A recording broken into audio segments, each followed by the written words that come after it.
ఓం సదాశివసమారంభాం వ్యాసశంకరమధ్యమాం అస్మదాచార్యపర్యంతాం వందే గురుపరంపరాం. జ్యోతిష్ శాస్త్రాన్ని భావితరాల వారికి ప్రసాదించిన ఋషుల యొక్క పాదపద్మాలకి నమస్కారం చేసుకుంటూ, అలాగే నాకు ఈ జ్యోతిష విద్యను నేర్పిన గురువర్యులు జ్యోతిష బ్రహ్మ కీర్తిశేషులు శ్రీ ఏరంకి సూర్యనారాయణమూర్తి గారు, సూర్యశ్రీ దైవజ్ఞ గారి యొక్క పాదపద్మాలకి నమస్కారం చేసుకుంటూ, ఓం శ్రీ మహాగణాధిపతి నమః, శ్రీ గురుభ్యో నమః, హరి ఓం. వీక్షకులందరికీ నూతన ఆంగ్ల సంవత్సర శుభాకాంక్షలు. ఈ నెల జనవరి 1వ తారీఖు లగాయతు 6వ తారీఖు శనివారం వరకు ఉండేటువంటి గ్రహగతుల ఆధారంగా ద్వాదశ రాశుల వారికి ఏ విధమైనటువంటి శుభాశుభ ఫలితాలు కలగబోతూ ఉన్నాయో ఈ కార్యక్రమం ద్వారా తెలుసుకుందాం. వృశ్చిక రాశి వారికి ఈ వారం సానుకూలమైనటువంటి గ్రహగతులు గోచరిస్తూ ఉన్నాయి. ముఖ్యంగా వృశ్చిక రాశి వారికి రాశిలోనే శుక్రగ్రహం అనుకూలిస్తూ ఉండడం, అలాగే ద్వితీయ స్థానమందు బుధుడు యోగించడము, ఈ వారంలో ప్రధానంగా చంద్రబలం అధికంగా ఉండేటువంటి కారణం చేత మానసిక ప్రశాంతత అనేటువంటిది ఈ రాశి వారిలో కనబడుతూ ఉన్నది. తలపెట్టినటువంటి కార్యక్రమాలన్నీ కూడా చక్కగా నిర్విఘ్నంగా పూర్తి చేయగలుగుతారు.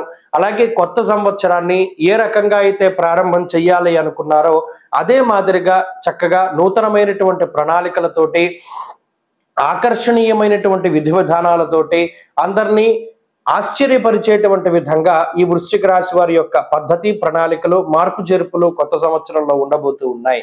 లౌకికమైనటువంటి వ్యవహారాల్లో విజయాన్ని సాధించగలుగుతారు. అదృష్టం తోడవుతుంది. నూతన వాహనాలు, గృహోపకరణాలు, గృహములు, ఆభరణములు, అలాగే లగ్జరీ వస్తువులు, ఎలక్ట్రానిక్ వస్తువులు లాంటివి, అలాగే ఇండ్ల స్థలాలు లేదా ఇండ్లు కొనుగోలు చేసేటువంటి పరిస్థితులు ఇవన్నీ కూడా వృశ్చిక రాశి వారిలో ఈ వారం కనబడుతూ ఉన్నాయి. అలాగే శారీరక సౌఖ్యం అధికంగా ఉంటుంది.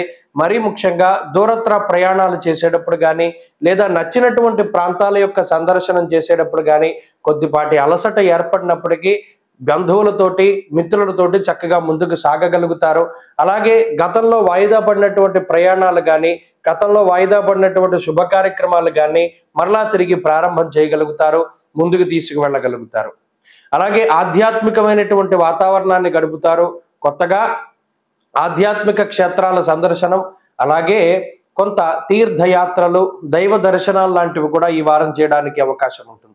ఉద్యోగపరమైనటువంటి చికాకులు కొంత అధికంగా ఉన్నప్పటికీ ప్రణాళికాబద్ధమైనటువంటి విధి విధానాలతోటి వాటిని అధిగమించగలుగుతారు.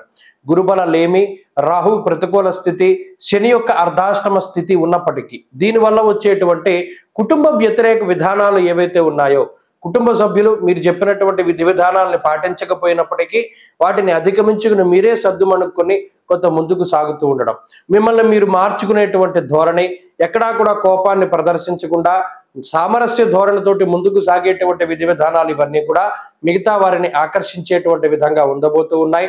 మీరు చేసేటువంటి ప్రతి పని, అలాగే మీ యొక్క పనితనం ఇవన్నీ కూడా 10 మంది మెచ్చుకునేటువంటి అవకాశాలు ఉన్నాయి. అంతేకాక ఉద్యోగ పరంగా కొన్ని ఇబ్బందులు ఉన్నప్పటికీ అధిగమించగలుగుతారు. వ్యాపారపరమైనటువంటి విధి విధానాలు స్పష్టంగా ఈ రాశి వారికి అనుకూలంగా ఉన్నాయి. వ్యాపార లాభానికి అవకాశం ఉంటుంది. విద్యార్థులకు మాత్రం పరిస్థితులు కొంత మిశ్రమంగా ఉన్నాయి. ఏకాగ్రత లోపం కనబడుతూ ఉన్నది. మరీ ముఖ్యంగా డీవియేషన్ అంటే ఉన్నటువంటి విషయానికన్నా పక్క విషయాలకు ఎక్కువ ప్రాధాన్యత ఇచ్చేటువంటి పరిస్థితులు ఉన్నాయి. గురువు యొక్క అనుగ్రహం అవసరం. స్త్రీలకు ప్రత్యేకించి ఈ గ్రహస్థితి కుటుంబపరమైనటువంటి చికాకులకి కారణమైనప్పటికీ మరలా అటువంటి విషయాలని ఈ గ్రహస్థితి దూరం చేసి కొంత ఆర్థికమైనటువంటి అభివృద్ధికి కారణమవుతుంది.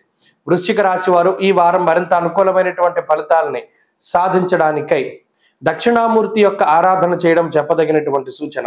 దక్షిణామూర్తి స్తోత్ర పారాయణం లేదా శ్రవణం శుభ ఫలితాన్ని ఇస్తుంది.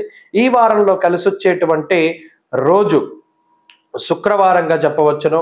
అదృష్ట సంఖ్య 1, అదృష్ట వర్ణము కాషాయము.